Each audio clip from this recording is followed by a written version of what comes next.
Olá, dando continuidade ao curso PV6, ao módulo 1, nós vimos no vídeo anterior o cabeçalho do protocolo PV6, fizemos a comparação com o protocolo PV4 e nós chegamos à conclusão, então, que o protocolo PV6 possui um cabeçalho de tamanho fixo de 40 bytes. No entanto, nós sabemos que várias operações precisam ser feitas de forma adicional a um protocolo de camada 3 como o PV6. E no caso do PV6, então, nós inserimos cabeçalhos de extensão, como foi dito no vídeo anterior, para que essas operações pudessem ser realizadas. Então, naturalmente, no cabeçalho principal do protocolo PVC existe um campo chamado Next Header, que indica qual que é o próximo cabeçalho que vem na sequência. Então, se eu tenho no Next Header o valor 6, naturalmente eu teria um cabeçalho TCP na sequência, e aí o TCP, de fato, teria o cabeçalho, e relembrando apenas a parte de dados, né, do TCP, que se divide no cabeçalho da aplicação e na parte de dados da aplicação, naturalmente.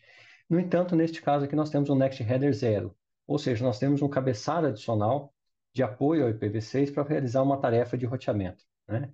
Então, nesse caso, nós teremos na sequência um cabeçalho Hope by Hope, um cabeçalho de extensão, e esse cabeçalho, por sua vez, indica que na sequência existe um cabeçalho 51, que é um cabeçalho de autenticação utilizado no IPv6, no IPsec. E aí, finalmente, então, o cabeçalho de extensão de autenticação possui um próximo cabeçalho, que é o cabeçalho 6, que de fato nos leva ao TCP. Então, se nós observarmos, o TCP ele é expandido baseado em protocolo em cabeçalhos Next Header, cabeçalhos de extensão, diferentemente do que acontecia com o protocolo PP4, em que eu tinha um campo opcional que podia ser usado para esses fins. O problema de eu utilizar o campo opção direto no cabeçalho principal, como nós vimos no vídeo anterior, é que eu sempre preciso, quando o roteador recebe um pacote, esse roteador sempre precisa realizar o cálculo do tamanho do cabeçalho e analisar se existem dados adicionais ou não. Quando nós recebemos, né, quando o roteador recebe um protocolo IPv6 e já observa que seu Next Header é um um protocolo de camada 4, nenhum cálculo adicional precisa ser feito. Simplesmente obtém-se os 40 bytes de cabeçalho, processa esses 40 bytes e passa o resto dos dados para a camada 4. Da mesma forma, no vídeo anterior, nós vimos que existe uma ordem para a inclusão desses cabeçalhos. Esses cabeçalhos não podem ser incluídos em qualquer ordem. Naturalmente, por que nós não podemos incluir esse cabeçalho em qualquer ordem? Porque algumas opções, alguns processamentos precisam ser realizados durante o processo de roteamento pelos roteadores intermediários e alguns processamentos precisam ser realizados pela estação final, por exemplo. Então, quando nós começamos a pensar em fragmentação, nós sabemos que no IPv6 a fragmentação só ocorre na estação final, diferentemente do IPv4, que ocorre nos roteadores intermediários. No entanto, assim como ocorre no IPv4, no IPv6 também a remontagem do protocolo, do pacote em si, é realizada apenas na estação final. Então, não faz sentido, por exemplo, ter um protocolo, um cabeçalho de fragmentação anterior aos cabeçalhos de Hope by Hope que são utilizados pelos roteadores em todos os saltos. Porque nós teríamos que processar, então, independentemente de onde seria feita a remontagem do pacote, todos os pacotes de fragmentação para que eu pudesse chegar no Hope by Hope. Então, naturalmente, nós inserimos primeiro os cabeçalhos de roteamento, que são utilizados no processo de roteamento, e posteriormente, então, os cabeçalhos que são utilizados nas estações finais, né, nos hosts finais, para remontagem e processamento daquele pacote. Naturalmente, o destination header ele se repete, né, tanto no roteamento quanto na estação final, porque eu posso ter operações de destination header que devem ser realizadas em cada salto, que é um salto em que aquele pacote está passando, como por exemplo a mobilidade IPv6, e também tem operações que eu preciso executar quando esse pacote atinge realmente o destino final no host final, né? Então, por isso o destination header se repete, mas com aplicações diferentes, né? Naturalmente, eu posso utilizar eles para a mesma funcionalidade, por exemplo, mobilidade do IPv6, mas com atribuições diferentes naquela funcionalidade. Então, nós temos Hope by Hope, é o primeiro cabeçalho, Destination Option e Routing Header, né, que são envolvidos na camada de roteamento, como eu disse. A parte de fragmentação, depois nós temos os dois protocolos aqui que são utilizados em IPsec. Em IPsec nós veremos na parte de segurança desse curso, né, no módulo de segurança, mas nós veremos um pouco para entender como é que ele se encaixa no cabeçalho IPv6. Destination Options, como eu já mencionei, e aí, na realidade, ao final, o protocolo de camada superior, que pode ser TCP, UDP, ICMP e assim por diante. Então, pensando agora nos cabeçalhos de extensão, todo cabeçalho de extensão ele trabalha com formato TLV, né? Ou seja, type, length e value. Ou seja, eu preciso dizer qual que é o tipo de operação que eu quero com aquele cabeçalho. Então, eu estou usando o cabeçalho Hope by Hope, mas que tipo de operação que eu estou fazendo com esse Hope by Hope? Né? Eu estou reservando um recurso, por exemplo, para transmissão de vídeos em tempo, de dados em tempo real, ou eu estou querendo utilizar esse protocolo Hope by Hope, por exemplo, para transmissão de Jumbo Payload, né? Ou seja, pacotes TCP e UDP maiores do que os permitidos na especificação regular. Lembrando que na especificação regular, a parte de dados do TCP e UDP são de 16 bits, né? Então, que nos permite enviar pacotes ou fluxo TCP e UDP de até 65K. No entanto, eu posso, a partir do PV6, com o uso do PV6, enviar mais dados. Eu posso enviar até aproximadamente um pouco mais de 4 GB de dados, né, no protocolo utilizando TCP e UDP. Então, eu utilizo para isso o Jumbo Payload, em que eu especifico aqui no tipo option qual que é o tipo de opções que eu quero trafegar. Naturalmente, cada opção vai me dar tamanhos diferentes de dados opcionais, ou seja, dos dados que eu estou inserindo naquela funcionalidade. Então, eu também preciso especificar qual que é o tamanho do campo opções e, de fato, as opções em si. Então, esse é o formato LV utilizado nos cabeçalhos de extensão.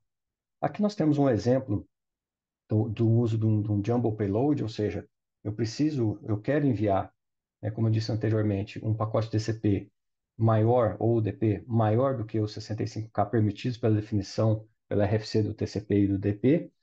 Então, na realidade, eu insiro um protocolo Hope by Hope, indicando que o tipo de operação que eu quero fazer é uma operação C2, isso em hexadecimal, ou seja, é um Jumbo Payload. Insira aqui o tamanho 4, ou seja, a minha parte de opções tem 32 bits, e aí então eu consigo injetar um Jumbo Payload de até 2 elevado a 32 bits, que nos dá um pouco mais do que 4 GB de dados para ser endereçados nesse pacote PV6. Então, na realidade, no momento que eu recebo, né, aqui naturalmente eu vou ter o Next Header 6, indicando que existe um protocolo TCP na sequência. Então, naturalmente, nesse protocolo TCP, ele não vai ter o tamanho de 65K, como nós tínhamos naturalmente nas transmissões de IPv4, por exemplo, ou IPv6, quando eu utilizo o TCP regular e o DP regular. Eu vou ter um tamanho de até 4 GB. Então, naturalmente, a estação final, quando recebe esse pacote IPv6, vai analisar que existe um Next Header aqui. Esse Next Header me indica, então, que existe um cabeçalho Hope by Hope. Esse cabeçalho Hope by Hope informa a existência, então, de um option type do tipo C2, que nos leva a um Jumbo Payload. O tamanho desse Jumbo Payload né, pode ser até 4 gigabits, um pouco mais de 4 gigabits. Então, eu terei um segmento aqui TCP maior do que o tamanho do segmento TCP regular. E a entrega, então, para a camada 4 desses dados será feita de acordo com o Jumbo Payload Length e não de acordo com o tamanho do TCP de fato ou do DP de fato inserido aqui. Nós vemos daqui a pouco, no próximo slide, como que é feito esse ajuste no TCP e no DP também para que a camada 4 consiga entender que a quantidade de dados que está ali é uma quantidade de dados maior. Então, quando nós ainda continuando aqui no Hope by Hope, né, e aí na questão do Jumbo Payload, eu preciso fazer modificações no TCP e no DP para que essa informação possa, de fato, ser tratada pelo protocolo. Então, basicamente, né, a especificação do TCP e do DP se mantém igual, então o tamanho do cabeçalho é o mesmo, com a diferença agora do o processamento, né, do checksum no protocolo UDP é obrigatório, diferentemente do que acontecia no IPv4. Mas o que eu preciso fazer então? O que nós fazemos então para que esse protocolo UDP ou esse protocolo TCP consiga carregar mais do que 64K 64 bytes, né? 64K de dados no seu corpo, na parte de dados dele. Então, no UDP, nós precisamos definir o tamanho como zero. Então, o campo de tamanho do UDP passa aí com valor zero. Quando esse valor zero está ali, os protocolos UDPs das pilhas IPv6, lembrando que quando nós colocamos uma máquina, subimos uma máquina e dizemos que ela trabalha com PV4 e PV6, naturalmente eu tenho duas pilhas de software rodando simultaneamente. Então, se essa estação recebe um pacote PV4 e joga essa informação para a pilha IPv4, naturalmente o campo tamanho vai trabalhar com esse zero aqui de acordo com a especificação do UDP regular. No entanto, se eu jogo para uma pilha IPv6, a implementação que nós temos ali do UDP naquela pilha IPv6 entende que no momento que eu tenho aqui o campo de dados com tamanho zero, é porque eu estou utilizando um Jumbo Datagram, ou seja, um datagrama que tem um tamanho maior que 65K, podendo chegar até 4 GB, né? E no caso do TCP, o que nós fazemos é mover o MMS, ou seja, o máximo segment size, o tamanho maior, máximo do segmento que nós transmitimos nas janelas, né? Do TCP, nós levamos para o valor máximo, 65.535, lembrando que 65.535 é 2 elevado a 16, mas nós começamos na posição zero, né? Por isso que não tem aqui 65.536, como nós tínhamos aqui em cima. Então, nós elevamos o MMS para o valor máximo, e aí, então, a implementação do TCP da pilha IPv6 sabe que quando o MMS está no valor máximo, eu vou ter ali um jumbo payload, né? Ou seja, um payload maior do que o 65K permitido pela especificação regular do TCP. E da mesma forma, nós colocamos o ponteiro de urgente também para o valor máximo, para 65.000, indicando, então, sempre que eu tenho o MMS e o ponteiro de urgência no valor máximo, eu tenho, então, um jumbo payload. Outras aplicações existem também para o Hope by Hope. Então, por exemplo, eu tenho o RSVP.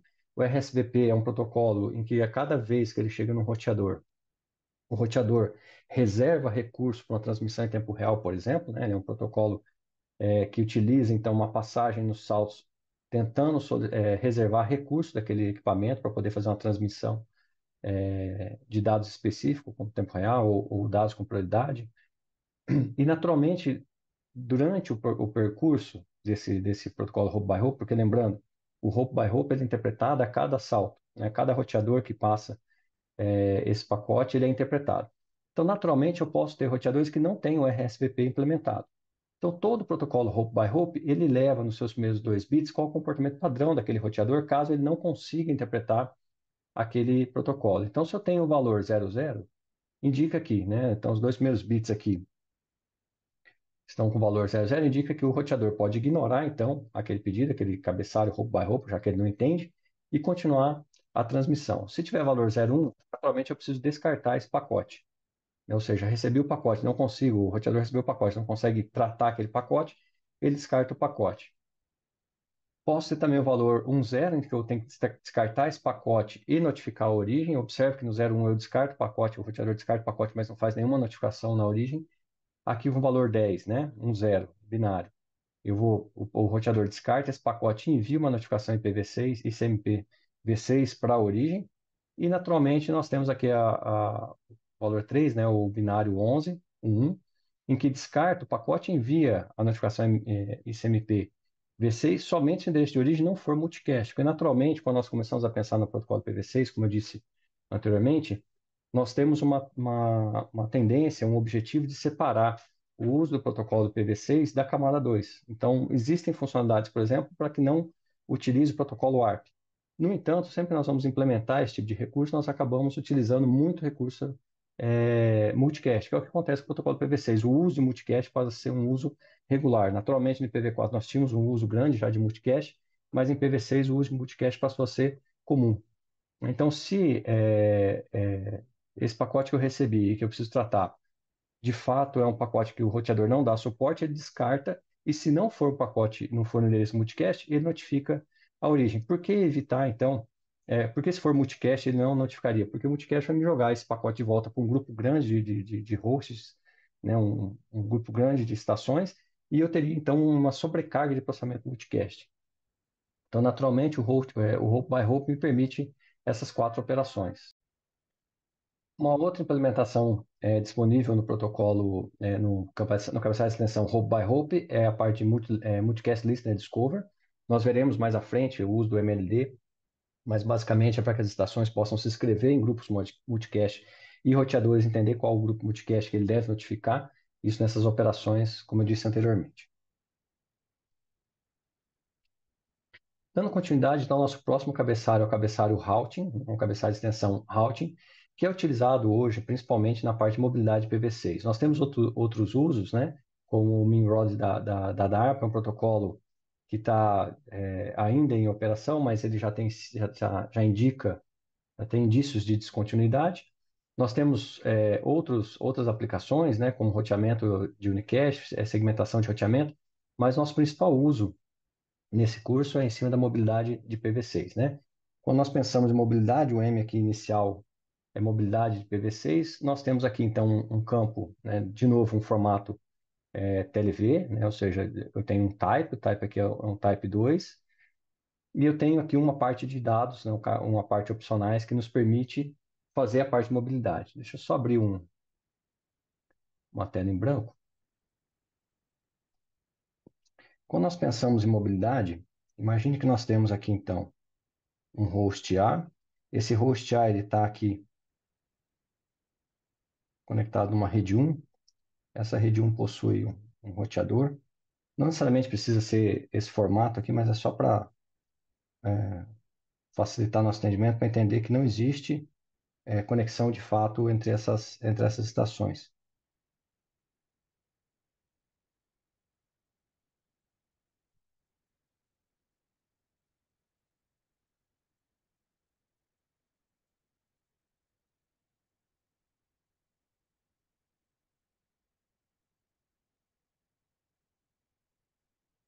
Na rede 2, nós temos aqui uma estação B conectada nessa rede. Vou colocar uma outra rede aqui. E aí nós temos, então, essa estrutura. Imagine que, então, essa máquina A tem o endereço 2001, DB8, Café 1. Não se preocupe, nós veremos a questão de endereçamento no próximo vídeo, né, já para que nós possamos nos orientar, mas o endereçamento IPv6 ele é baseado em hexadecimal, que são 128 bits, assim como nós tínhamos no IPv4 os octetos, né, os binários octetos transformados em decimais, agora nós temos os hextetos, né, que são os 16 bits transformados em números hexadecimais. E imagine então que eu tenho aqui uma outra máquina, 2001, DB8, BIF, essa aqui é a máquina 10. E, num determinado momento, essa máquina aqui, essa máquina B, está trocando dados, então, com a máquina A, mandando os dados naturalmente para o primeiro roteador aqui, o roteador 1, que vai naturalmente encaminhar esses dados para o roteador 2, e finalmente, então, esses dados vão chegar na estação A. E essa troca de informação está sendo realizada. No entanto, imagine que em um dado momento, essa máquina A se mova para essa rede 3. E a máquina A, então, passa a operar aqui, não estando mais disponível nessa rede aqui. E nessa rede aqui nós temos o IP.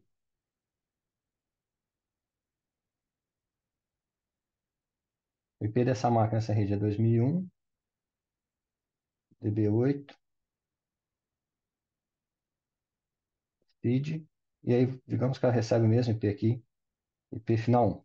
Então, nesse momento, no momento que a máquina B tenta trocar informação com a máquina A, naturalmente vai chegar no roteador 2, o roteador 2 vai tentar entregar essa informação para a máquina A, não vai ser entregue, então a máquina B não vai conseguir mais trocar dados ou trocar informações com a máquina A.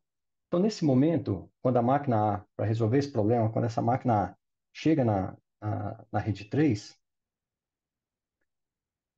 ela vai, então, de fato, notificar o roteador 2 dizendo o seguinte: esse endereço aqui é meu endereço chamado care-of address, ou seja, o endereço que ela recebeu quando chegou nessa nova rede. O endereço original dela é o que nós chamamos de home address. Então, no momento que ela ingressa nessa rede 3 e obtém esse endereçamento IP, nós veremos que uma boa parte dessa configuração de IPv6 é automatizada, ela notifica então o roteador 2, né, que nós vamos chamar aqui de home agent, de que ela mudou então agora para essa rede. Então, essa máquina ela continua com esse endereço IP armazenado internamente nela, ela continua operando com esse IP, apesar de estar numa rede totalmente diferente, então, naturalmente, ela não vai responder por esse IP na rede 3, porque o local dela de resposta é na rede 1, e ela também possui o endereço 2001 DB8 feed 1 na rede 3. Naturalmente, então, quando esse pacote for encaminhado pela máquina B com destino ao 2001 DB8 Café 1, esse roteador 2, que é o home agente dessa estação A, vai observar que a máquina se moveu então para outra rede e vai de fato. Deixa eu pegar uma outra cor aqui. Então ele vai enviar um pacote para cá, ele percebe que essa máquina se moveu, e então ele encaminha agora esse pacote para a estação A no endereço final. Naturalmente, a estação A vai conseguir responder, e no momento que ela responder, então, ela pode informar, inclusive, o host B, via um cabeçalho de extensão também, como que deve ser feita agora a troca de informação, permitindo que ambas as máquinas agora troquem informação para um outro caminho de roteamento. Da mesma forma, naturalmente, o Home Agent continua aqui habilitado para que novas estações, caso estejam conectadas aqui na internet, qualquer outra rede que precise dele para chegar à estação A, para que ele possa fazer esse adicionamento. Então, dessa forma, nós podemos agora, de fato, ter um equipamento IPv6 se movendo de uma rede para outra e carregando consigo os endereços IPs que ele utiliza na sua execução regular. Nós observaremos bastante isso, né, no uso IPv6, em que as estações começam a ter vários endereços, normalmente no mesmo bloco, né, no mesmo bloco desse IPv6, mas também, quando nós ativamos mobilidade, elas começam a ter vários endereços operando em cima de um único barramento. Então, retornando aqui, então nós temos, quando nós precisamos fazer essa parte de Home Agent, né, nós temos aqui, então, tipo 2, indicando que esse é um protocolo de roteamento, extensão, um cabeçalho de roteamento do tipo 2, ou seja, de mobilidade IPv6, e nós teremos aqui então o home address dessa máquina inserido aqui, né? Então, no nosso caso, o home address da estação A, que se moveu, sendo inserido e enviado então para o seu home agent, né? Para o roteador. O próximo cabeçalho de extensão que nós temos é o cabeçalho de fragmentação. Da mesma forma que nós tínhamos o IPv4, nós continuaremos tendo o fragmento offset. O fragmento offset continua sendo múltiplos de 8, né? Então, aqui eu preciso.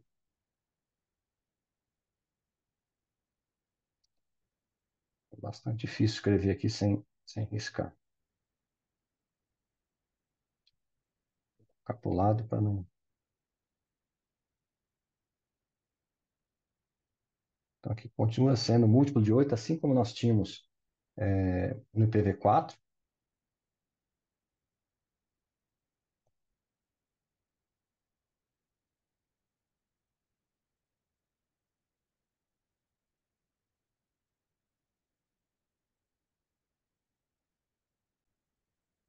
Retornando aqui, tinha dado uma travada aqui no tablet. Então, meu fragmento offset continua sendo múltiplo de 8, assim como nós tínhamos no IPv4, né? Então, isso não muda. E nós continuamos com o campo more fragments. Então, nós ao observarmos então um pacote original trafegando do PC1 para o PC2, então nós observamos que esse pacote tem 1480 bytes. Naturalmente, desse 1480 bytes, 1440 bytes é a parte de dados e 40 bytes, ou 40 octetos, é a parte do cabeçalho de PV6. Então, naturalmente, como nosso primeiro MTU é 1500, ao esse pacote atingir o roteador 1, ele vai rotear, entregar esse pacote para o roteador naturalmente. No entanto, quando esse roteador 2 observa que o MTU é 1420 e precisa encaminhar então um pacote 1480, esse pacote não pode ser enviado. Naturalmente, diferentemente do que acontecia com o PV4, né, como nós já dissemos, não existe mais fragmentação intermediária em PV6, então esse roteador naturalmente notificará a estação de que o pacote não pode seguir, e essa estação então precisará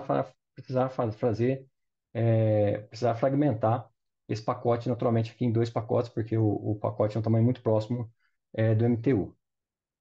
Então, quando nós observamos essa fragmentação, o que nós precisamos perceber é que agora nós temos um cabeçalho de 40 bytes que está sendo encaminhado, e diferente do que aconteceu no IPv4, em que o cabeçalho IPv4 continuava sendo 20 bytes, porque a parte de fragmentação já estava embutida obrigatoriamente no cabeçalho padrão. No caso do IPv6, a fragmentação é um cabeçalho adicional. Então, esse cabeçalho adicional possui um tamanho de 8 bytes, então agora o nosso cabeçalho total são de 48 bytes. Então, não mais 40 bytes. Então, no momento que é feita a fragmentação, precisa considerar um cabeçalho de 48 bytes. Então, se nós temos 48 bytes de dados, então se nós observarmos aqui 1420, né, menos os 48 bytes de dados, 2, 4, 6, 7. Então, nós podemos enviar nesse MTU aqui 1372 bytes de dados. No entanto, como eu disse anteriormente, o fragmento offset precisa ser múltiplo de 8. Então, eu preciso, né, a forma mais fácil de saber qual que é o tamanho máximo de dados que eu posso enviar aqui é dividir isso por 8, para poder achar um número que seja divisível por 8, né? Naturalmente, vai dar 1. 5, sobram 7, 6, 1, 2, dá 1. Então, o tamanho aqui já vai vir uma vírgula, né? Então, o tamanho máximo que eu posso enviar aqui de deslocamento é 171. Então, esse 171 de fragment offset é que nos dará 368 bytes de dados, né? Então, meu fragmento 171 nos dará 368. Se eu pegar o 171 aqui e multiplicar por 8, eu chego a 1368. Então, qual que é o tamanho do meu fragmento inicial? 1368 bytes, que é o máximo que eu posso chegar. Vou ter mais 48 bytes aqui de cabeçalho. O meu bit de more fragment vai me dizer, olha, existe mais fragmentos, naturalmente, porque eu estou mandando 1368 só dos 1440 que eu precisava, então existe mais fragmento. E qual que é o fragment offset desse fragmento? É zero. Porque a estação final, quando receber esse pacote no final, o que que ela vai fazer? Ela vai receber esse 1368 e vai começar a gravar a partir da posição zero. Então, a posição zero começa a gravar os 1368 bytes de dados, que nos vai levar ao fragment offset de 170, né? Na realidade, o fragment offset é de 171, mas nós iniciamos a contagem zero, então vai levar a 170. De maneira similar, o fragmento 2 vai ter o mesmo tamanho de cabeçalho, 48 bytes, que é 40 bytes do IPv6 mais 8 bytes da extensão, e vai carregar 112 bytes de dados, que é a diferença de 136 para 1440. Então, 112 bytes de dados. Não vai ter mais fragmentos, então o more fragment é zero, e o fragment offset vai ser 171, que é relativo à quantidade de dados que foi enviada aqui. Então, quando a estação final receber esse pacote, esse fragmento, ela vai preencher, então, aqui a partir da posição 171, né? Eu parei na 170, então 171 em diante, vou preencher com mais 112 bytes de dados e vou chegar, então, ao final desse datagrama, né? Desse fluxo de dados TCP, desse pacote, né? Que está sendo transmitido. Naturalmente, a questão é como que a estação final sabe que o protocolo, que o pacote IPv6 foi já remontado, que ele está correto, né? E aí só fazer uma retificação. É o tamanho do IPv6, não do TCP ou do DP, né? Como eu disse. Então, como ele sabe que chegou ao fim, então, o recebimento de fragmentos? Se nós observarmos, nós temos fragment offset como zero, então fragmento 1. Digamos que nós estivéssemos fragmentando, precisando fragmentar, né, um pacote em 3 fragmentos distintos. Então, eu teria aqui o more fragment e o fragment offset. No primeiro fragmento, eu teria more fragment como 1, ou seja, existem mais fragmentos. Meu deslocamento em relação à origem é zero, ou seja, estou no início da mensagem. Por outro lado, o último fragmento não possui mais fragmentos posteriormente, e o fragment offset dele é um valor diferente de zero.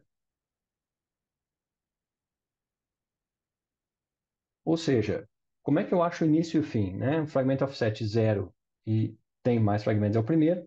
Quando eu não tenho mais fragmento e o fragmento offset é diferente de zero, é o último fragmento. Então, dado que eu já sei onde está o início e onde está o fim, os fragmentos intermediários precisam preencher o espaço do buffer que está sobrando. Se após um determinado tempo esse buffer não for preenchido em todos, né, não recebeu fragmentos, os fragmentos intermediários nos permite fazer todo esse preenchimento, naturalmente somando ali os deslocamentos não me permite fazer todos esses preenchimentos, o pacote é descartado informando que, olha, não existe mais a possibilidade de eu remontar porque está faltando fragmento. Então, esse processo de remontagem é similar ao que acontecia no IPv4. A principal diferença no IPv6, a diferença as diferenças são o tamanho do protocolo IPv4, IPv6, que passa a ser 48 bits, porque eu estou colocando um next header de fragmentação, e a fragmentação não ocorre em momentos intermediários, em roteadores intermediários. Então, sempre que o roteador recebe o MTU, que indica que precisa de fragmentação, ela informa a origem e a origem precisa fazer a fragmentação.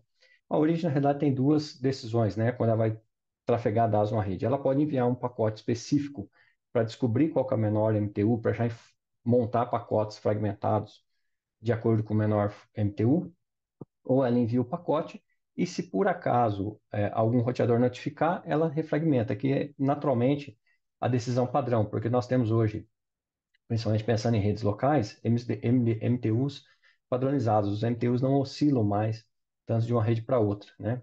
Então, naturalmente, no geral, nós temos esse encaminhamento e a notificação pelos roteadores intermediários. Então, aqui para resumir, nós teremos 2 fragmentos, então, com 48 bytes de cabeçalho. No primeiro, 1368 bytes de dados, um bit more fragment para 1 e offset 0.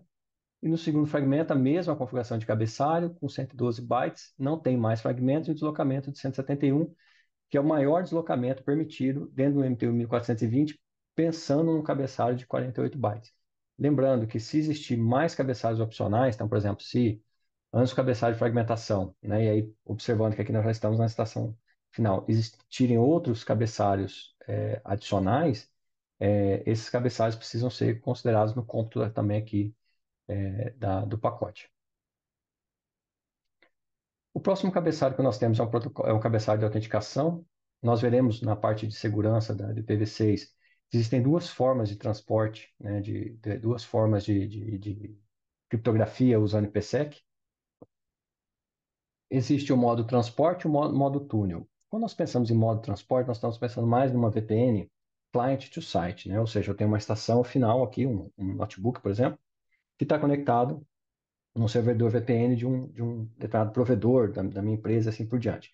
Existe o modo túnel, que é uma solução site to site, que tunela uma rede de um lado, por exemplo, ligando uma filial com a matriz de uma empresa, então ele tunela toda a rede da filial para entregar em toda a rede da matriz. Então tem um tráfego entre redes.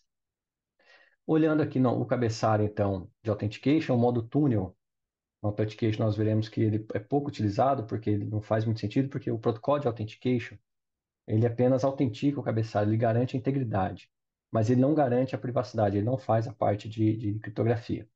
Então, naturalmente, nós temos aqui o payload length, né, o next header, que indica qual que é o próximo cabeçalho, aqui se é TCP ou se é UDP, o payload length, e aí nós temos a parte de SPI.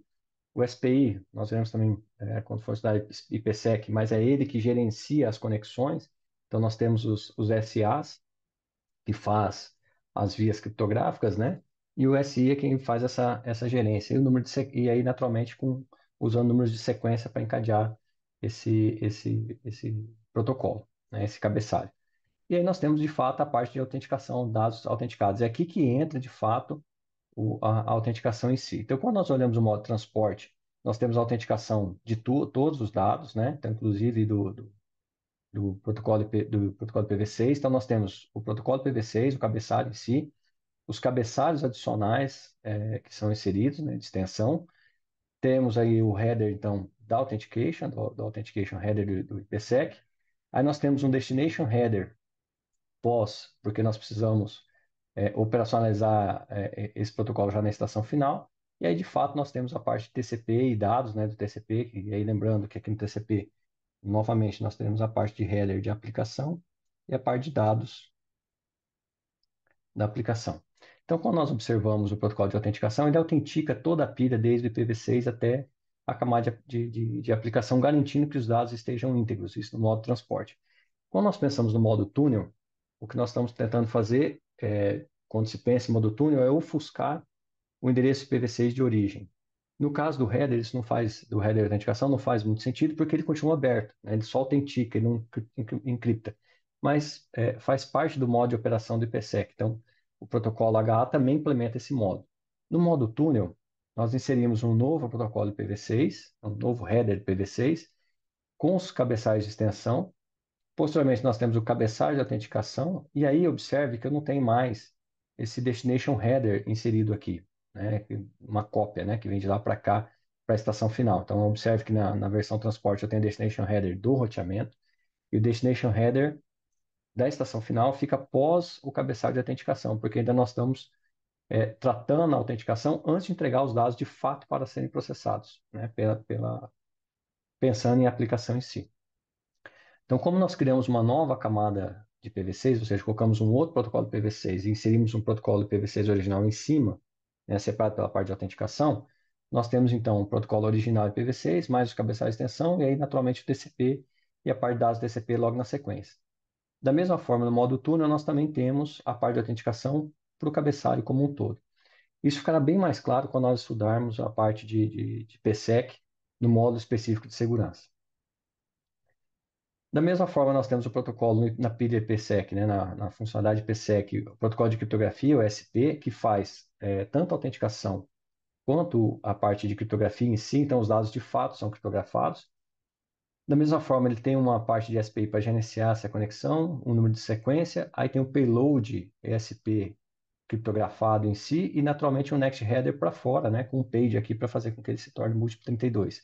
O next header fora da parte criptográfica, porque, naturalmente, se eu preciso fazer mais algum processamento, esse processamento não poderia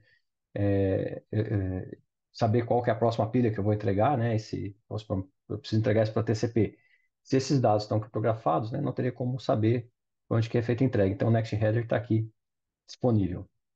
E aí nós temos, então, a parte de autenticação inserida como se fosse um trailer. Da mesma forma que nós tínhamos lá na camada 4 um trailer sendo embutido, aqui nós também embutimos, inserimos um trailer ao final do modo do cabeçalho ESP. Implementa também modo transporte, modo túnel, então VPN client to site e VPN site to site. Quando nós pensamos no modo transporte, nós temos o protocolo IPv6 original, com os cabeçalhos de extensão. Entra-se então um cabeçalho ISP de criptografia com o destination header, da mesma forma que nós vimos antes. E aí vem então a parte, só apagar que ficou da imagem anterior. E aí então vem a parte do TCP aqui com seus dados e observe que nós inserimos então um trailer ao final aqui do próprio SP e o trailer de autenticação. Quando nós pensamos em autenticação, então, é autenticado o protocolo SP inteiro e tudo que está dentro, e aí pensando que isso é um modo de transporte que nós estamos querendo fazer é proteger a camada 4, basicamente, né, a aplicação em si, então eu autentico toda a parte de aplicação, toda a parte de transporte, mas encripta em si só o cabeçalho, só a parte dos dados, né, de fato, porque eu não posso encriptar o cabeçalho ESP, porque senão eu não consigo interpretar ele no destino final, não consigo nem saber qual que é o algoritmo que está sendo utilizado para abrir esse cabeçalho. Da mesma forma, no modo túnel, assim como acontecia com o protocolo de autenticação, nós inserimos um cabeçalho IPv6 adicional. Então, tem um next header aqui IPv6 com os cabeçalhos de extensão. Entra aqui, então, o ESP para a parte de criptografia e autenticação. Aí, na sequência, vem o pacote completo aqui do IPv6 original. Então, o IPv6 com os cabeçalhos de extensão e o protocolo TCP com seus dados, né, que naturalmente tem um header da aplicação e a parte de dados da aplicação. Da mesma forma, insere-se um trailer aqui do SP, um trailer da autenticação, e aí nós garantimos agora a autenticação, inclusive, né, da mesma forma que o modo túnel, inclusive do protocolo SP, e de novo a criptografia do cabeçalho do SP até a parte final.